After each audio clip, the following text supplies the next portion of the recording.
আসসালামু আলাইকুম। আমি এখন বানাবো খুব সহজে তৈরি দারুণ মজার একটা আলু রুটি। ইচ্ছা করলে এটা আলু পরোটাও বানাইতে পারেন যদি আপনার তেল কিংবা ঘি বাটার এগুলো দিয়ে ভেজে নেন।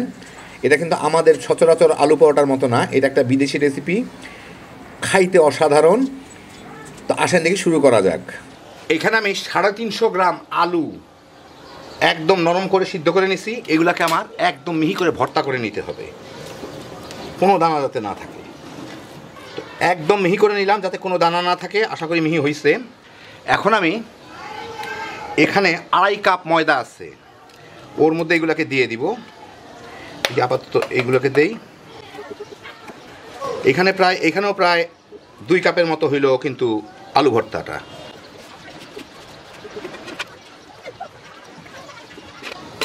এর সাথে আমি 2 চা চামচ ইস্ট দিব, 2 চা চামচ চিনি, 1 চা চামচ লবণ।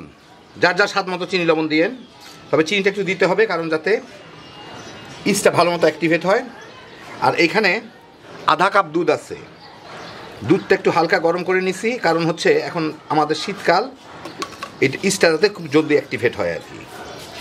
এখন এটাকে ভালো মতো মেখে নিতে হবে। একটা রুটি পরোটার মতো ডো করে নিতে হবে। যদি প্রয়োজন হয় আমি আরও দুধ মিলাবো।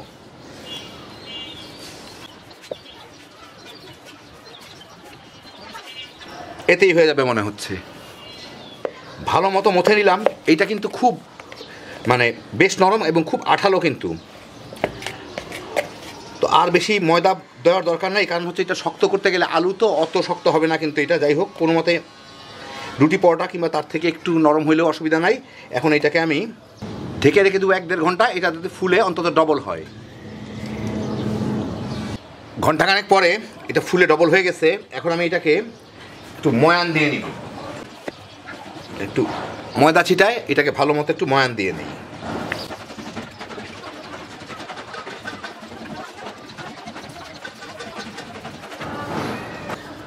ভালো মতো ময়ান দিয়ে নিলাম। এখন এর থেকে আমি ছোট ছোট করে লেচি কেটে নিব। আমি যেই সাইজের রুটি করব সেই সাইজে, একটু মোটা মোটা হবে রুটিগুলা, সেই জন্য ছোট ছোট করে লেচি কেটে নিই। তো লেচি কেটে নিলাম, নিয়ে আমি দেখেন এরকম মোটামুটিভাবে। এখন আমি এগুলোকে একটু বেলে নিব।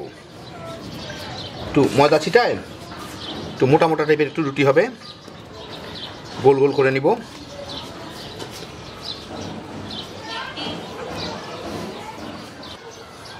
তো মোটামুটি হইলো। আমি ভাজার সময় বেকাতারা জায়গাগুলো সোজা করে দিব, অসুবিধা নাই।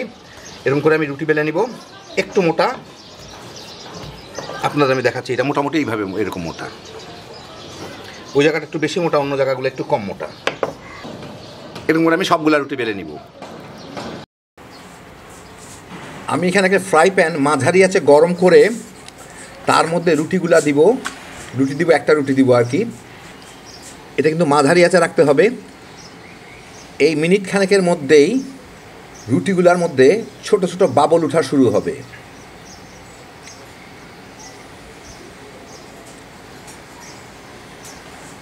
এই যে দেখেন ছোট ছোট বাবল উঠতেছে উপর দিকে, ভালো করে খেয়াল করে দেখেন। এই বাবল ওঠা শুরু হইলেই অল্প একটু রেখে এই রুটিগুলোকে উল্টায় দিতে হবে। ভাজার কিন্তু পুরা দরকার নেই। ওই দিকটা দেখেন পুরা ভাজা হয় নাই, সাদা সাদাই জাস্ট সাদা হয়ে আছে আর কি। এখন একটু চেপে চেপে দিব, বিশেষ করে সাইডগুলো, যেই সাইডগুলো একটু উঁচা উঁচা হয়ে আছে। বাবলের জন্য সাইডগুলো একটু উঁচা হয়ে থাকে।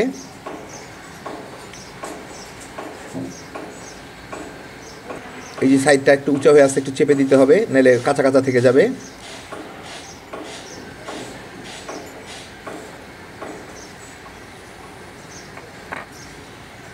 একটুক্ষণের মধ্যে এই যে দেখেন রুটিটা নিজে থেকেই ফুলা শুরু হয়েছে। তখন ইচ্ছা করলে একটু জাল বাড়ায় দেওয়া যায়, কিন্তু মাঝারি আঁচে রাখলেই ভালো, কিংবা মাঝারির থেকে একটু উপরে। এই যে দেখেন ধীরে ধীরে এটা নিজেই ফুলে যাচ্ছে। একটু সময় দিতে হবে।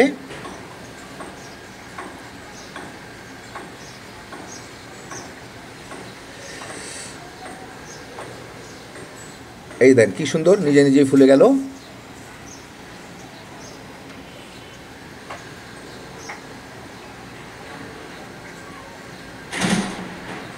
বাস একদম ফুলে বলের মতো হয়ে গেল।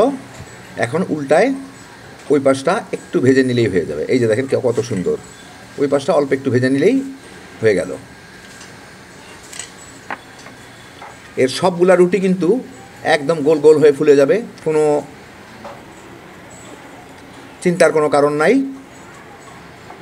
এই যে দেখেন কত সুন্দর বলের মতো ফুলে গেছে। এখন ওই পাশটা একটু ভেজেই আমি এটাকে উঠায় নিব।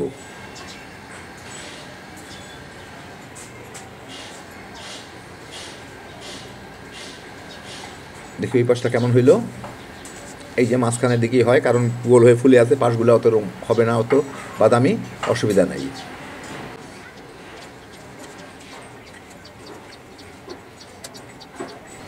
এরকমভাবে সবগুলাকে আমি ফুলা ফুলা করে ভেজে নিব। দেখেন কত সুন্দর বল হয়ে ফুলে গেছে। এখন বাকি কয়েকটা রুটিও দেখেন, আপনাদের অল্প সময়ের মধ্যে দেখা দিই। দেখেন সবগুলাই গোল গোল হয়ে ফুলে যায়। এই যে দেখেন, দেখতে পাচ্ছেন। এই রুটির বৈশিষ্ট্যই হচ্ছে একটা, সেটা হচ্ছে সবগুলাই গোল হয়ে ফুলে যাবে, তেমন কোনো চেষ্টা চরিত্র করতে হবে না। যাই হোক, আমি সবগুলাকে সুন্দরভাবে ভেজে নিব।